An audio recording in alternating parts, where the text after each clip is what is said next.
దేవుడు కనపడితే నేనొక్కటే అడుగుతా.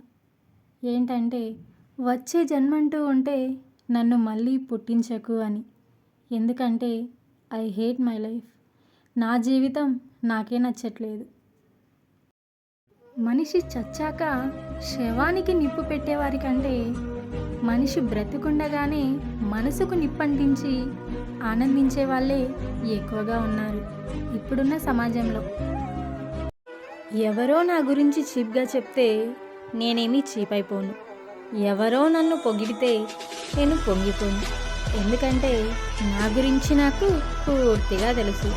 ఇది నేను అని ఒకరి ముందు నిరూపించుకోవాల్సిన అవసరం నాకు లేదు. నాకు తెలిసింది ఒక్కటే, నాకు నచ్చినట్లు నేను బ్రతకడం.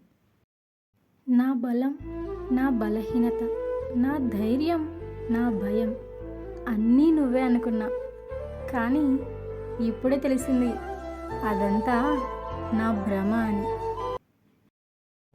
నిందించడంలో ఉన్న శ్రద్ధ అర్థం చేసుకోవడంలో ఉండదు కొందరికి. ఎందుకనో మరి.